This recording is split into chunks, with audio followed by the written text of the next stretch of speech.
வணக்கம். ஜெயங்கொண்டம் அருகே வீடுகளை சுற்றி முழங்கால் அளவிற்கு தண்ணீர் தேங்கியுள்ளதால் வெளியில் வர முடியாமல் வீட்டிலேயே பொதுமக்கள் முடங்கியுள்ளனர்.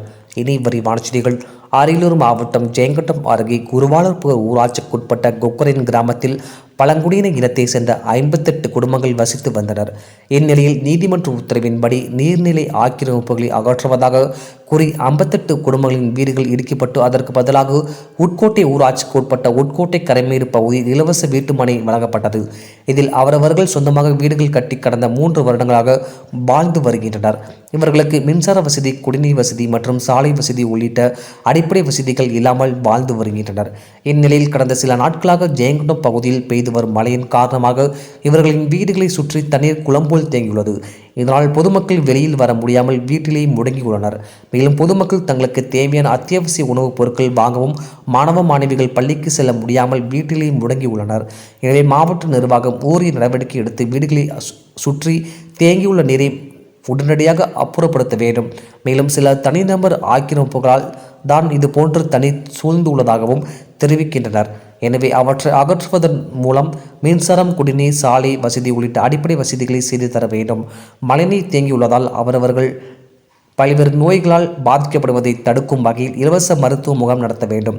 வரும் காலங்களில் இதுபோன்று மழைநீர் தேங்குவதை தடுக்கும் வகையில் உரிய வடிகால் வாய்க்கால்களை மாவட்ட நிர்வாகம் செய்து தர வேண்டும் என கோரிக்கை விடுத்துள்ளனர். மேலும் இப்பகுதியில் முழுவதும் மழைநீர் சூழ்ந்துள்ளதால் விறகு வைத்து சமைக்கவும் பால் காய்ச்சி குழந்தைகளுக்கு உள்ளனர். இன்னும் 2 நாட்கள் மழை உள்ளதால் மழைநீர் கூடுதலாக உயர்ந்து வீட்டினுள் செல்லும் சூழல் உள்ளதாக வேதனை தெரிவிக்கின்றனர்.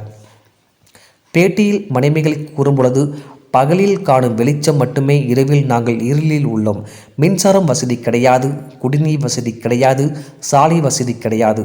குருவாளூர் கோவில் ஊராட்சியில் கொக்கரைன் கிராமத்தில் நாங்கள் தலைமுறையாக குடியிருந்து வந்தோம். நீர்நிலை புறம்போக்கு என அந்த இடத்தினை அகற்றி கட்டப்பட்ட வீடுகள் அனைத்தையும் இடித்து அகற்றினர்.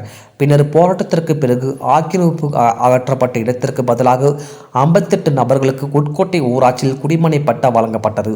எங்களது பழைய வீடுகளை இடித்து அகற்றினார்கள் தவிர அதற்கு நஷ்ட ஈடும் எதுவும் வழங்கவில்லை.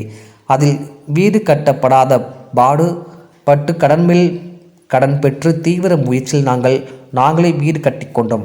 ஆனால் நாங்களே பணம் செலவு செய்து ரோடு போட முடியுமா? வடிகால் வாய்க்கால் கட்டி கொள்ள முடியுமா? முன்பு இருந்த இடத்தில் அனைத்து வசதிகளும் இருந்து தற்பொழுது நாங்கள் இருளில் விஷ ஜந்துகளுடன் தினம் போராடி உயிர் வாழ்வதாக மணிமேகலை வேதனையுடன் கண்ணீர் மல்க தெரிவித்தார். மேலும் அடிப்படை வசதிகளான மின்சாரம், குடிநீர், சாலை வசதி உள்ளிட்ட அனைத்து வசதிகளையும் ஏற்படுத்தி தர வேண்டும். முதலில் எங்கள் வீடுகளை சூழ்ந்துள்ள மழைநீரை போர்க்கால அடிப்படையில் அப்புறப்படுத்த வேண்டும். இல்லையேல் விஷ ஜந்துங்கள் மட்டுமல்ல, தொற்று நோயாலும் பாதிக்கப்படும் சூழல் உள்ளது. எனவே அரசு ஊழியர்கள் நடவடிக்கை எடுக்க வேண்டும் என தெரிவித்துள்ளனர். டிஎன் செய்திகளுக்காக அரியலூர் மாவட்ட செய்தியில் SP ரவிச்சந்திரன்.